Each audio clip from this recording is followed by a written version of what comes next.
ವಿವಾದಾತ್ಮಕ ಬಿಜೆಪಿ ಶಾಸಕ ಮತ್ತು ಹಿಮಾಚಲ ಪ್ರದೇಶ ವಿಧಾನಸಭೆಯ ಮಾಜಿ ಉಪ ಸ್ಪೀಕರ್ ಹಂಸರಾಜ್ ವಿರುದ್ಧ ಪೊಲೀಸರು ಲೈಂಗಿಕ ಕಿರುಕುಳ ಪ್ರಕರಣವನ್ನು ದಾಖಲಿಸಿದ್ದಾರೆ. 20 ವರ್ಷದ ಯುವತಿಯೊಬ್ಬಳ ಜೊತೆ ಚಾಟಿಂಗ್ನಲ್ಲಿ ಅಶ್ಲೀಲ ಸಂದೇಶಗಳನ್ನು ಕಳುಹಿಸಿದ್ದಲ್ಲದೆ ಆಕೆಯ ನಗ್ನ ಚಿತ್ರಕ್ಕೆ ಒತ್ತಾಯಿಸಿದ ಎಂದು ಆರೋಪಿಸಲಾಗಿದೆ. ಭಾರತೀಯ ನ್ಯಾಯ ಸಂಹಿತೆಯ ಸೆಕ್ಷನ್ 75 ಮತ್ತು 351(2) ಅಪರಾಧ ಪಿತೂರಿ ಅನ್ವಯ 41 ವರ್ಷ ವಯಸ್ಸಿನ ಶಾಸಕನ ಮೇಲೆ ಚಂಬಾ ಪೊಲೀಸರು ಪ್ರಕರಣವನ್ನು ದಾಖಲಿಸಿದ್ದಾರೆ. ಬಿಜೆಪಿ ಕಾರ್ಯಕರ್ತರೊಬ್ಬರ ಪುತ್ರಿ ನೀಡಿದ ದೂರಿನ ಮೇರೆಗೆ ಈ ಕ್ರಮವನ್ನು ಕೈಗೊಳ್ಳಲಾಗಿದೆ.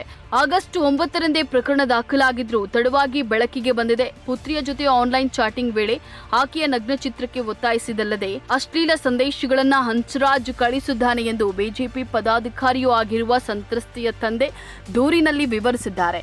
ಬಾಕಿ ಇರುವ ಕೆಲ ಕೆಲಸಗಳ ಬಗ್ಗೆ ಕೇಳಿದಾಗಲೆಲ್ಲ ಶಾಸಕ ವೈಯಕ್ತಿಕವಾಗಿ ಭೇಟಿ ಮಾಡುವಂತೆ ಒತ್ತಾಯಿಸುತ್ತಿದ್ದ ಹಾಗೂ ಏನು ಬೇಕೋ ಅದೆಲ್ಲವನ್ನ ಮಾಡಿಕೊಡ್ತೇನೆ ಅಂತ ಹೇಳ್ತಾ ಇದ್ದ. ಶಾಸಕ ಹಾಗೂ ಶಾಸಕನ ಬೆಂಬಲಿಗರು ಈ ಚಾಟ್ಗಳನ್ನು ಡಿಲೀಟ್ ಮಾಡುವಂತೆ ಬೆದರಿಕೆ ಹಾಕಿದ್ದಾರೆ ಅಂತ ಮಹಿಳೆ ಆಪಾದಿಸಿದ್ದಾರೆ. ಈ ಸಂದೇಶಗಳನ್ನು ಡಿಲೀಟ್ ಮಾಡಿಸಲು ಶಾಸಕರ ಬೆಂಬಲಿಗರು ಏನು ಮಾಡಲು ಸಿದ್ಧ, ನನಗೆ ಅಥವಾ ನಮ್ಮ ಕುಟುಂಬಕ್ಕೆ ಏನೇ ಆದರೂ ಅದಕ್ಕೆ ಶಾಸಕರು ಮತ್ತು ಅವರ ಬೆಂಬಲಿಗರು ಹೊಣೆ ಅಂತ ಯುವತಿ ಹೇಳಿದ್ದಾರೆ. ನನಗೆ 2 ಫೋನ್ಗಳಿದ್ವು.